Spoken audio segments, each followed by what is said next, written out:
बिस्मिल्लाहिर्रहमानिर्रहीम। आज जो हमारा टॉपिक है वो है OSI model layer. OSI stand for open system interconnection. Open system interconnection, इसके बारे में जो इम्पोर्टेंट बातें हैं वो ये हैं कि OSI model is a reference model. OSI model is a reference model. Reference model से मुराद ये है कि इंटरनेट के ऊपर जो एक्चुअल मॉडल इस्तेमाल हो रहा है कम्युनिकेशन के लिए वो टीसीपी आईपी मॉडल है, लेकिन इंटरनेट के ऊपर जो कम्युनिकेशन हो रही है उसको डिटेल में समझने के लिए जो मॉडल इस्तेमाल होता है वो ओएसआई मॉडल है, ओपन सिस्टम इंटरकनेक्शन। ठीक है जी। ओपन सिस्टम इंटरकनेक्शन एक रेफरेंस मॉडल है, इंटरनेट के ऊपर जो कम्युनिकेशन है उसको समझने के लिए है, और एक्चुअली जो असल में मॉडल चल रहा है वो टीसीपी आईपी मॉडल है। ठीक है जी। अब ओएसआई मॉडल है क्या? OSI model is a set of protocols, that allows two systems to communicate with one another। यानी दो सिस्टम आपस में कम्युनिकेशन कर सकते हैं using the protocols provided by OSI model. अब जो अहम बात है कि ये जो दो सिस्टम आपस में कम्युनिकेशन कर रहे हैं, इन दोनों का आर्किटेक्चर अगर डिफरेंट है, इनका जो प्लेटफॉर्म है वो डिफरेंट है, ये डिफरेंट ऑपरेटिंग सिस्टम इस्तेमाल कर रहे हैं, तब भी दो सिस्टम आपस में कम्युनिकेशन कर सकेंगे यूजिंग ओएसआई मॉडल। ठीक है जी। अब ओएसआई मॉडल जो है वो एक लेयर्ड आर्किटेक्चर की बेस के ऊपर बना हुआ है। लेयर आर्किटेक्चर से मुराद है कि ये लेयर 1 है, ये लेयर 2 है, ये लेयर 3 है, इस तरह इसमें 7 लेयर्स हैं। लेयर्ड आर्किटेक्चर हम तब इस्तेमाल करते हैं जब हम अपने सिस्टम को ब्रेक डाउन कर सकते हैं, जब हम अपने अपने सिस्टम को ब्रेक डाउन कर सकते हैं पार्ट्स में, और एक पार्ट जो उसके अपर वाली लेयर है उसके साथ सिर्फ कम्युनिकेशन कर सकता है, या जो उससे नीचे वाली लेयर है उसके साथ कम्युनिकेशन कर सकता है। तो ओएसआई मॉडल लेयर में 7 लेयर्स हैं जी। सबसे पहले हम देखते हैं एप्लीकेशन लेयर। यही वो लेयर है, एप्लीकेशन लेयर, जिसकी मदद से जो एक यूज़र है वो इंटरनेट की सर्विसेज इस्तेमाल करता है। यानी ह्यूमन इंटरेक्शन जो इंटरनेट के साथ होता है, नेटवर्क के साथ होता है, वो इसी लेयर के ज़रिए होता है। जैसा कि आपने सुना होगा टेलनेट। टेलनेट एक प्रोटोकॉल है जिसकी मदद से हम रिमोट कंप्यूटर के ऊपर लॉगिन कर सकते हैं और उसको कंट्रोल कर सकते हैं। जो आपने नाम सुना होगा, एक फेमस सॉफ्टवेयर है टीम वीवर। टीम वीवर ये सॉफ्टवेयर टेलनेट प्रोटोकॉल का इस्तेमाल करता है, जिसकी मदद से हम यहाँ पे बैठ के रिमोट दूर पड़े हुए कंप्यूटर में लॉगिन करके उसको कंट्रोल कर सकते हैं। हमारी जो मेल सर्विसेज हैं, ईमेल सेंड करने वाली सर्विसेज, वो भी एप्लीकेशन लेयर प्रोवाइड करता है। ठीक है जी। यानी कि जो आम यूजर है वो नेटवर्क तक एक्सेस हासिल करता है यूजिंग एप्लीकेशन लेयर। ठीक है जी। जो हमारी सेकंड नंबर पे लेयर है वो है प्रेजेंटेशन लेयर। प्रेजेंटेशन लेयर क्या काम करती है? अब हमारे जो दो सिस्टम हैं, हो सकता है कि दोनों, जो सेंड कर रहा है डाटा और जो रिसीव कर रहा है, वो डिफरेंट एनकोडिंग स्कीम इस्तेमाल कर रहे हैं। जैसे एक सिस्टम आस्की स्कीम इस्तेमाल कर रहा है और जो दूसरा सिस्टम है वो यूनिकोडिंग इस्तेमाल कर रहा है, तो दोनों की जो स्कीम है वो डिफरेंट हो गई है। तो प्रेजेंटेशन लेयर क्या करती है? ये रिसीवर सिस्टम के मुताबिक डाटा को कन्वर्ट करती है। ठीक है जी। दूसरा ये क्या करती है प्रेजेंटेशन लेयर? ये स्पेसिफाई करती है कि डाटा किस टाइप का सेंड होने जा रहा है। डाटा किस टाइप का सेंड होने जा रहा है, यानी कि कोई वीडियो हम सेंड कर रहे हैं, कोई हम इमेज सेंड कर रहे हैं, या हम कोई पीडीएफ फाइल सेंड कर रहे हैं, या हमको डॉक्यूमेंट सेंड कर रहे हैं। यानी हम किस टाइप का डाटा सेंड कर रहे हैं। ये प्रेजेंटेशन लेयर का दूसरा काम है। जो तीसरा काम है प्रेजेंटेशन लेयर का, वो एनक्रिप्शन डिक्रिप्शन है। एनक्रिप्शन आपको मैंने बताया था, एनक्रिप्शन होता है कि अपना जो डाटा है उसको किसी दूसरी फॉर्म में कन्वर्ट करना, ताकि अगर दरमियान में इंटरनेट के ऊपर, नेटवर्क के ऊपर वो कोई हैकर या कोई और बंदा पढ़ लेता है तो उसे समझ ना आए कि एक्चुअल डाटा क्या है। एनक्रिप्शन बेसिकली डाटा को किसी ऐसी फॉर्म में कन्वर्ट करना कि वो अंडरस्टैंडेबल ना रहे, इजीली अंडरस्टैंडेबल ना रहे। और डिक्रिप्शन इसका उल्ट प्रोसेस है, रिवर्स प्रोसेस है।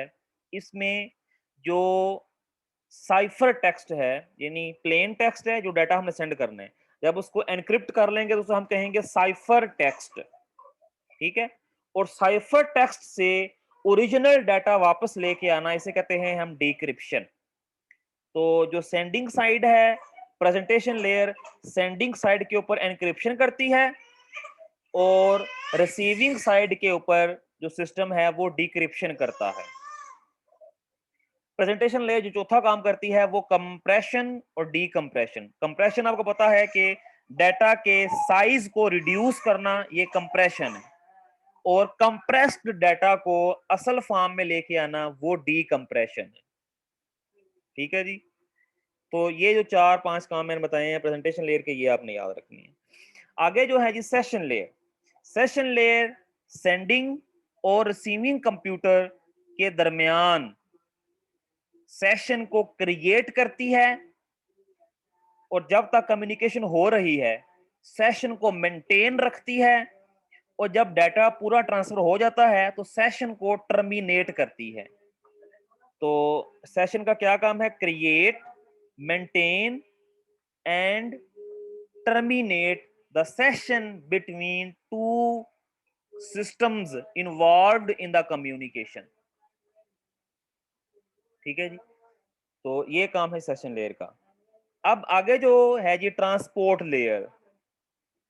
ठीक है। ट्रांसपोर्ट लेयर क्या करती है? ट्रांसपोर्ट लेयर बेसिकली एक बड़ा अहम काम करती है कि अब एक दो देखें, यहाँ पे यूजर ने जो डाटा सेंड करना है वो डाटा यहाँ पे आया, वो डाटा कंप्रेस हो गया, एनक्रिप्ट हो गया। ठीक है। वो डाटा फिर सेशन लेयर के पास आया, वो डाटा जब ट्रांसपोर्ट लेयर के पास आएगा, जो डाटा सेंड होना है, तो डाटा पार्ट्स में डिवाइड हो जाएगा, यानी कि सेगमेंट्स में डिवाइड हो जाएगा। डाटा पार्ट्स में, सेगमेंट्स में डिवाइड हो जाएगा। पहली बात, ट्रांसपोर्ट लेयर के ऊपर जब डाटा आएगा, जो डाटा सेंड होना है, तो वो स्मॉल सेगमेंट में डिवाइड हो जाएगा। पहली बात। दूसरी काम जो ट्रांसपोर्ट लेयर करती है, ट्रांसपोर्ट लेयर हर सेगमेंट के ऊपर के साथ पोर्ट नंबर अटैच करती है। Port, PORT, port number attach करती है। ठीक है। Transport layer port address add करती है।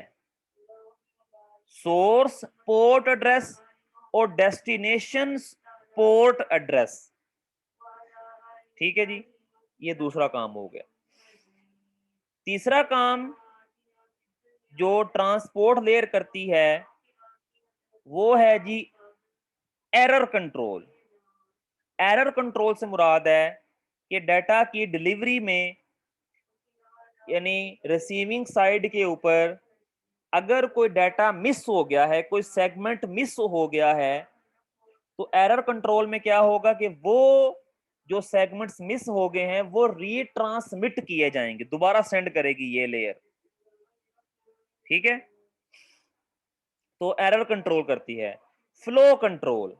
फ्लो कंट्रोल होता है कि आप सपोज करें कि सेंडिंग कंप्यूटर 1 MB पर सेकंड डाटा सेंड कर रहा है, और जो रिसीविंग कंप्यूटर है उसकी कैपेबिलिटी हाफ है, यानी कि वो सिर्फ 512 KB डाटा रिसीव कर सकता है पर सेकंड। लेकिन सेंड कितना हो रहा है? 1 MB। और रिसीव कितना हो सकता है? मिनी मैक्सिमम कैपेसिटी क्या है? 512 KB। तो फ्लो कंट्रोल में हम क्या करेंगे कि रिसीविंग कंप्यूटर की कैपेसिटी के मुताबिक हम सेंडिंग कंप्यूटर की जो स्पीड है वो लेके आएंगे, ताकि दोनों की स्पीड बराबर हो सके। जितनी कैपेसिटी है रिसीवर की हम उतना ही डाटा सेंड करें, उससे ज्यादा डाटा सेंड ना करें। तो ये है फ्लो कंट्रोल। ठीक है, ये है जी सीक्वेंस नंबर। मैंने बताया कि जो डाटा ऊपर से ट्रांसपोर्ट लेयर के पास आएगा उसको सेगमेंट्स में डिवाइड कर देंगे, और हर सेगमेंट का एक नंबर होगा जिसे हम कहेंगे सीक्वेंस नंबर। ठीक है, या segment number 1, segment number 2, segment number 3, segment number 4। तो हर सेगमेंट का एक नंबर होगा। ठीक है जी।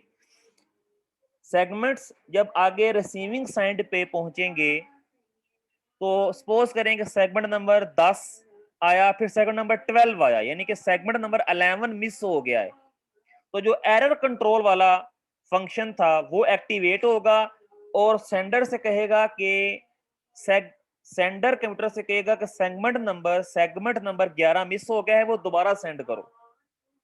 ठीक है, तो एरर कंट्रोल इस तरह होता है कि जो सेगमेंट नंबर मिस हो वो दोबारा रिक्वेस्ट किया जाता है, दोबारा रीसेंड करवाया जाता है।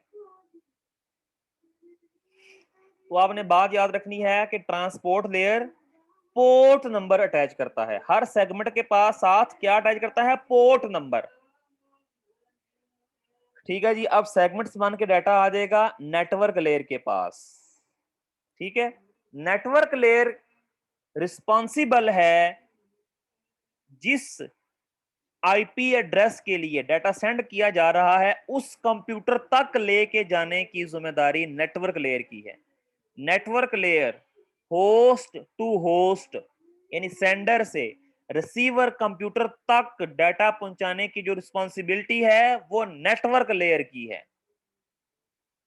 ठीक है, नेटवर्क लेयर जो अहम काम करती है, जो सेगमेंट्स आए हैं उनको पैकेट्स में कन्वर्ट करती है। सेगमेंट्स जो ऊपर से बन के सेगमेंट्स आ रहे हैं उनको पैकेट्स में कन्वर्ट करती है, और साथ हर पैकेट के साथ अटैच करती है आईपी एड्रेस।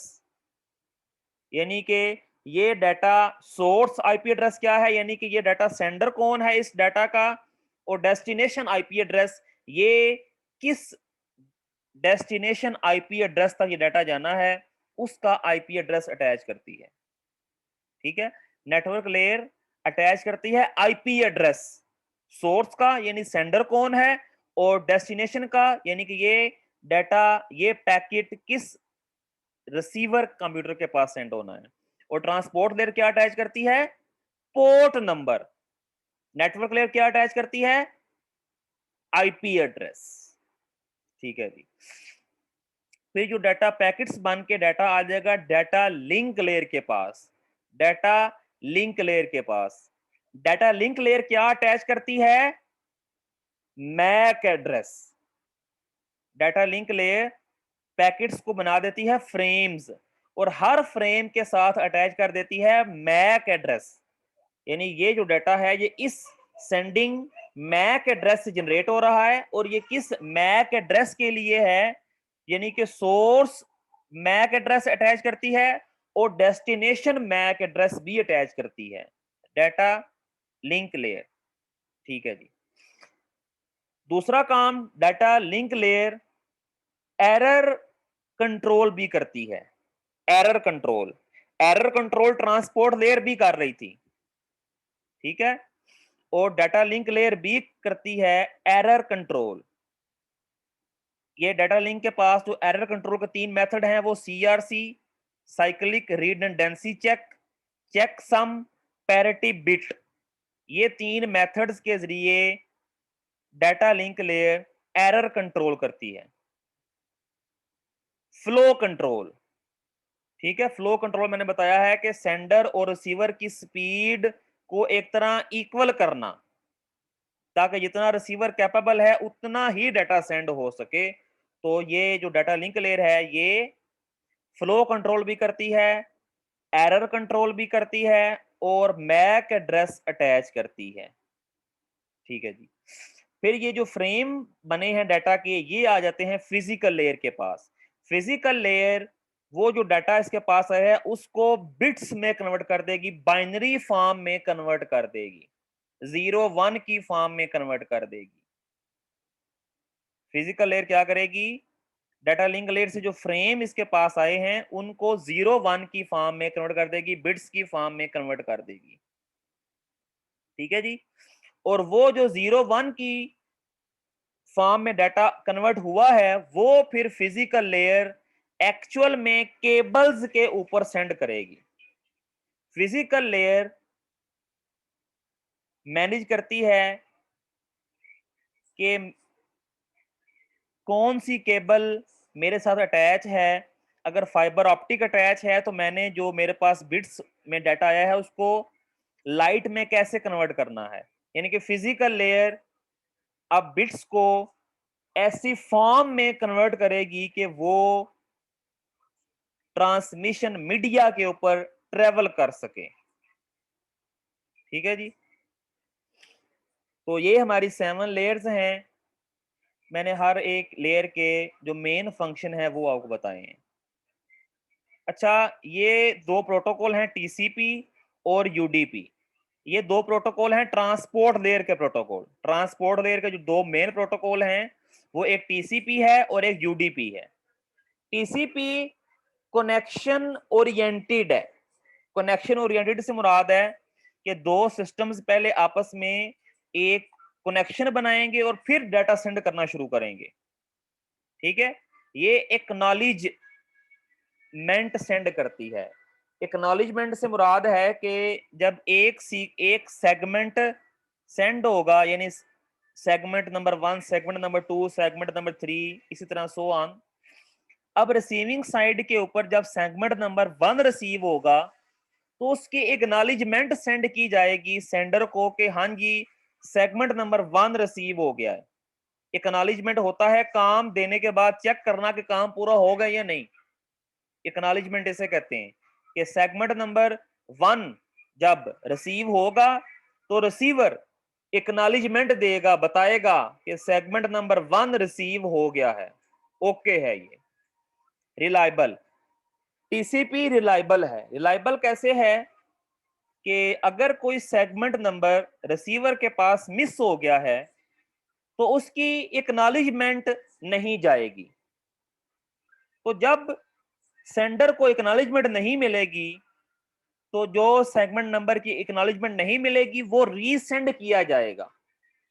ठीक है। तो टीसीपी रिलायबल है, यानी कि जो डाटा हम सेंड कर रहे हैं 100% डाटा रिसीविंग साइड पे पहुंचेगा।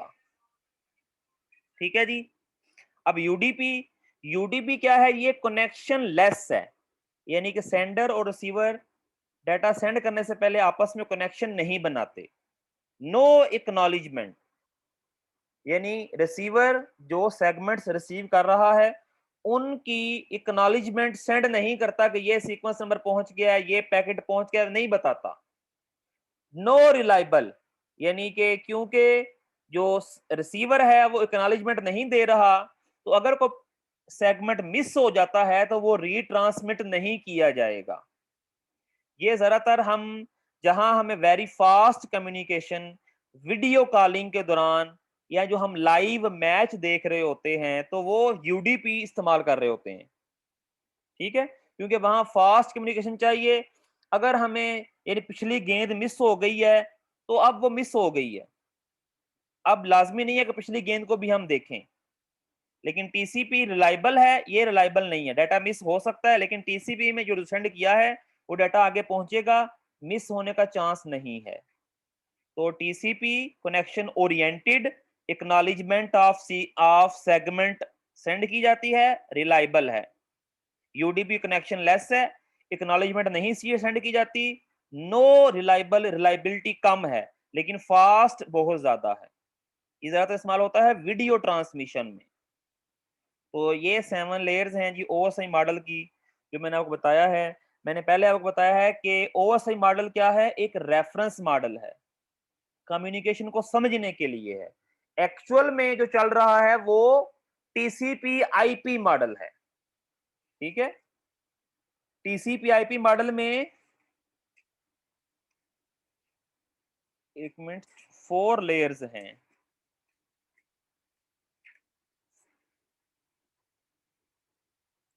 जो टीसीपी आईपी मॉडल है उसमें 4 लेयर्स हैं और ओएसआई मॉडल में 7 लेयर्स हैं।